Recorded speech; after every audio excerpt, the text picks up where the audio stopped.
Video చూసే ముందు వీడియోకి ఒక లైక్ కొట్టి ఓం నమఃశివాయ అని కామెంట్ చేయండి. ఈ నెల 30వ తారీఖు ఉగాది తర్వాత అఖండ రాజయోగం పట్టబోతున్నటువంటి 5 రాశుల గురించి ఈ వీడియోలో మనం తెలుసుకుందాం. ముందుగా వీడియోకి ఒక లైక్ కొట్టి మా ఛానల్ని సబ్స్క్రైబ్ చేసుకోండి. లైక్ కొట్టడం మాత్రం అస్సలు మర్చిపోకండి. ఈ నెల 30వ తారీఖు ఉగాది శ్రీ విశ్వవశనామ సంవత్సరం ప్రారంభం కాబోతోంది. ముందుగా ద్వాదశ రాశుల వారికి ఆదాయ వ్యయాలు అదే విధంగా రాజ పూజ అవమానాలు ఎలా ఉన్నాయో తెలుసుకొని ఆ తర్వాత అఖండ రాజయోగం పట్టబోతున్నటువంటి 5 రాష్ట్రాల గురించి కూడా ఈ వీడియోలో మనం తెలుసుకుందాం. ముందుగా మేష రాశి వారికి శ్రీ విశ్వసనామ సంవత్సరంలో ఆదాయం 2, వ్యయం 14, రాజపూజ్యం 5, అవమానం 7. వృషభ రాశి వారికి ఆదాయం 11, వ్యయం 5, రాజపూజ్యం 1, అవమానం 3. మిథున రాశి వారికి ఆదాయం 14, వ్యయం 2, రాజపూజ 4, అవమానం 3. కర్కాటక రాశి వారికి ఆదాయం 8, వ్యయం 2, రాజపూజ్యం 7, అవమానం 3. సింహ రాశి వారికి ఆదాయం 11, వ్యయం కూడా 11, రాజపూజ్యం 3, అవమానం 6. ఆ తర్వాత కన్యా రాశి వారికి ఆదాయం 14, వ్యయం 2, రాజపూజ్యం 6, అవమానం కూడా 6. తదుపరి తులా రాశి వారికి ఆదాయం 11, వ్యయం 5, రాజపూజ్యం 2, అవమానం కూడా 2. వృశ్చిక రాశి వారికి ఆదాయం 2, వ్యయం 14, రాజపూజ్యం 5, అవమానం 2. ధనుస్సు రాశి వారికి ఆదాయం 5, వ్యయం 5, రాజపూజ్యం 1, అవమానం 5. మకర రాశి వారికి ఆదాయం 8, వ్యయం 14, రాజపూజ్యం 4, అవమానం 5. కుంభ రాశి వారికి ఆదాయం 8, వ్యయం 14, రాజపూజ్యం 3, అవమానం 5. మీన రాశి వారికి ఆదాయం 5, వ్యయం కూడా 5, రాజపూజ్యం 3, అవమానం 1. ఇది ద్వాదశ రాశుల వారి యొక్క ఆదాయం. శ్రీ విశ్వసనామ సంవత్సరంలో కొన్ని రాశుల వాళ్లకు అఖండ రాజయోగం పట్టబోతోంది. విపరీతంగా అదృష్టం పట్టిపోతున్న మొట్టమొదటి రాశి ఏదంటే తులా రాశి. ఎందుకంటే 2013 నుండి తులా రాశి వారు ఎన్నో కష్టాలు పడ్డారు, ఎన్నో అవమానాలు పడ్డారు, భరించలేనటువంటి బాధలు కూడా అనుభవించారు. కానీ శ్రీ విశ్వసనామ సంవత్సరంలో ఆ కష్టాలు ఆ బాధలు అన్నీ సంపూర్ణంగా తొలగబోతున్నాయి. ముందు ఉదయం 7.5 సంవత్సరాలు ఏలినాటి శని నడిచింది, తర్వాత 2.5 సంవత్సరాలు అర్ధాష్టమ శని నడిచింది, తర్వాత గత సంవత్సరం మొత్తం కూడా అష్టమ గురుదోషం నడిచింది. ఫైనల్ గా చెప్పాలంటే గత 12 సంవత్సరాల నుండి తులా రాశి వారికి ఎన్నో ఆటుపోట్లు, కష్టాలు,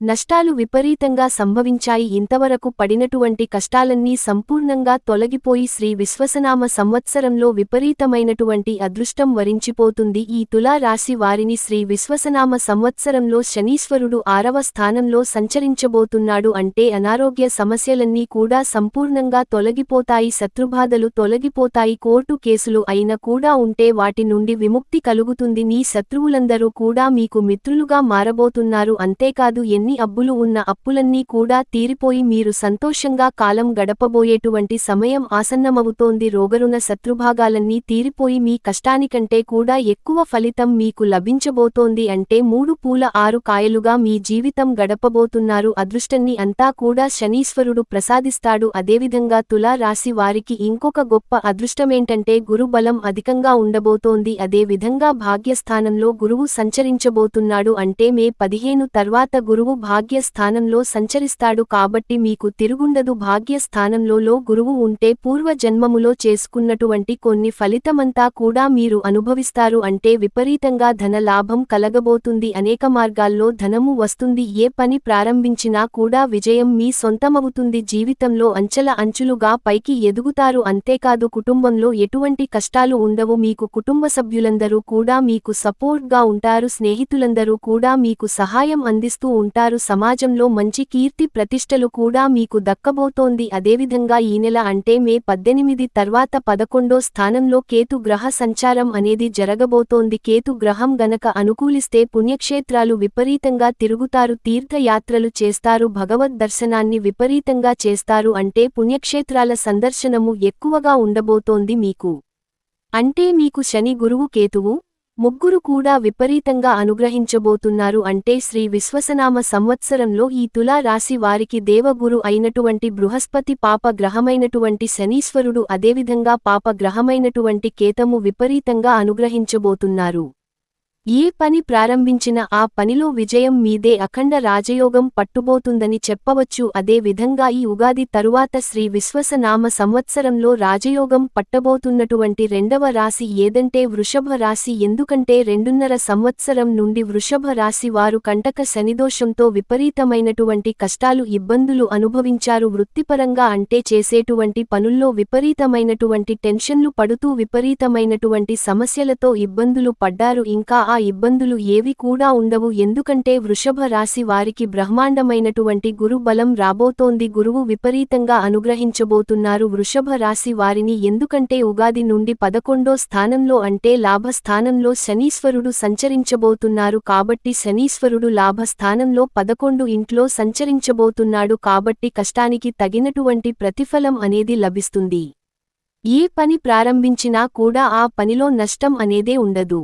విపరీతమైనటువంటి లాభాలు కలగబోతున్నాయి. కెరియర్ పరంగా వృషభ రాశి వారికి విపరీతంగా కలిసి రాబోతోంది. టాప్ పొజిషన్లోకి వెళ్లబోతున్నారు. వ్యాపారం ప్రారంభించిన, వ్యవసాయం ప్రారంభించిన, ఏదైనా ఉద్యోగం చేసిన, ఏ పని చేసినా విపరీతంగా ధన లాభము కలగబోతోంది. కాబట్టి వృషభ రాశి వారికి ఇంకా తిరుగు ఉండగానే చెప్పాలి. కుటుంబ సమస్యలు, అనారోగ్య సమస్యలన్నీ కూడా తీరబోతున్న. ఎందుకంటే 11వ స్థానంలో లాభస్థానంలో శని విశేషంగా అనుగ్రహించబోతున్నారు.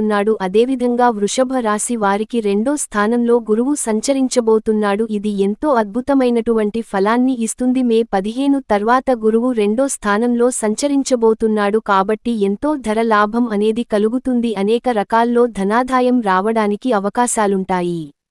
కుటుంబం పరంగా సంతోషంగా ఉంటారు. కుటుంబంలో ఏ సమస్యలు కూడా ఉండవు. మీ మాట చెల్లుతుంది. మీరు చెప్పిందే వేదం, మీరు చేసింది శాసనం. అందరూ కూడా మీకు అనుకూలంగా నడుచుకుంటారు. గురు బలం అద్భుతంగా ఉంటుంది. అదేవిధంగా రాహు బలం కూడా ఉండబోతోంది. 10వ ఇంట్లో రాహు సంచారం అనేది జరగబోతోంది. 10వ స్థానంలో రాహువు ఉంటే విదేశీ ప్రయాణాలు చేస్తారు. అదేవిధంగా అన్ని రంగాల్లోనూ కూడా విజయం కలిగేటట్లు చేస్తాడు రాహువు అన్నమాట. కాబట్టి శత్రువులందరూ కూడా మిత్రులుగా మారబోతూ ఉంటారు. కోర్టు కేసులు ఏమైనా కూడా ఉంటే అవి అన్నిట్లోనూ మీకే విజయం కలగబోతోంది. ఇది పరమ సత్యం. పాప గ్రహం అయినటువంటి శనీశ్వరుడు లాభస్థానంలో అంటే 11వ ఇంట్లో సంచరిస్తున్నాడు. అదేవిధంగా 10వ స్థానంలో పాపగ్రహమైనటువంటి రాహుల్ కూడా సంచరించబోతున్నాడు. అదేవిధంగా దేవత గురువైనటువంటి బృహస్పతి 2వ ఇంట్లో అనుగ్రహించబోతున్నాడు. 3 గ్రహాలు విపరీతంగా అనుగ్రహించబోతున్నారు. ఈ వృషభ రాశి వారిని విశేషమైనటువంటి రాజయోగం పట్టబోతోంది అని నిస్సంశయంగా చెప్పవచ్చు. ఇక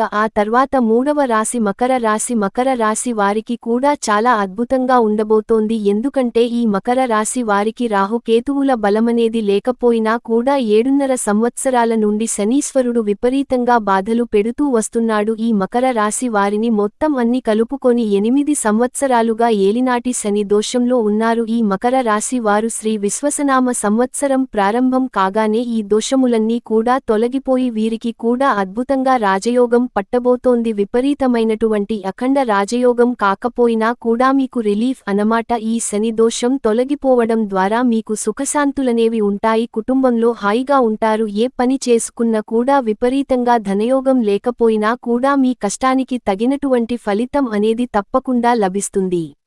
ఎందుకంటే తృతీయంలో శని బలహీనంగా ఉంటాడు. కష్టానికి తగినటువంటి ఫలితం తప్పకుండా లభిస్తుంది. కాబట్టి ఈ విశ్వాసనామ సంవత్సరంలో మకర రాశి వారికి కూడా చాలా బాగుండబోతోంది. గురువు సంవత్సరం మొత్తం అనుగ్రహించకపోయిన అక్టోబర్ 19 నుండి డిసెంబర్ 5 మధ్యలో గురువు అనుగ్రహం కూడా మీకు ఉండబోతోంది. కాబట్టి మీకు కూడా ఈ శ్రీ విశ్వసనామ సంవత్సరంలో అద్భుతంగానే ఉండబోతుంది. కాబట్టి మీకు మంచి ఉద్యోగం లభించడం, వివాహం కలగడము, సంతాన ప్రాప్తి కలగడము, నూతన వస్తువులను, స్థలాన్ని కొనుగోలు చేయడం కూడా మీ రాశిలో జరగబోతోంది. కాబట్టి మీరు కూడా భయపడవలసినటువంటి అవసరం లేదు. అదే విధంగా మిథున రాశి వారికి, కన్య రాశి వారికి కూడా విపరీతంగా కలిసి రాబోతోంది. ఎందుకంటే మిథున రాశి వారికి ఆదాయం 14, వ్యయం చూస్తే 2, రాజపూజ్యం 4, అవమానం 3. కన్యా రాశి వారికి కూడా అంతే. ఆదాయం 14, వ్యయం 2 నండి అంటే 14 రూపాయలు సంపాదిస్తే 2 రూపాయలు మాత్రమే ఖర్చు పెడతారు. 12 రూపాయలని మీరు చక్కగా పొదుపు చేసుకుంటారు, దాచిపెట్టుకుంటారు. రాజపూజ్యం 6 అవమానము 6 పొగిడేటువంటి వాళ్ళు ఎంతమంది ఉంటారో తిట్టేటువంటి వాళ్ళు కూడా అంతమందే ఉంటారు. కాబట్టి దీన్ని పట్టించుకోవాల్సిన అవసరం లేదు. కాబట్టి తులా రాశి వారికి, వృషభ రాశి వారికి, మకర రాశి వారికి, మిథున రాశి వారికి, కన్యా రాశి వారికి, 5 రాశుల వారికి విపరీతంగా శ్రీ విశ్వసనామ సంవత్సరంలో అదృష్టం అనేది విపరీతంగా కలిసి రాబోతోంది. కాబట్టి 5 రాశుల వారు సంతోషంగా గడపవచ్చు. ఈ వీడియో నచ్చితే లైక్ చేసి మా ఛానల్ని సబ్స్క్రైబ్ చేసుకొని మీకున్న ధర్మ సందేహాల గురించి ఓం నమఃశివాయని కామెంట్ చేయండి.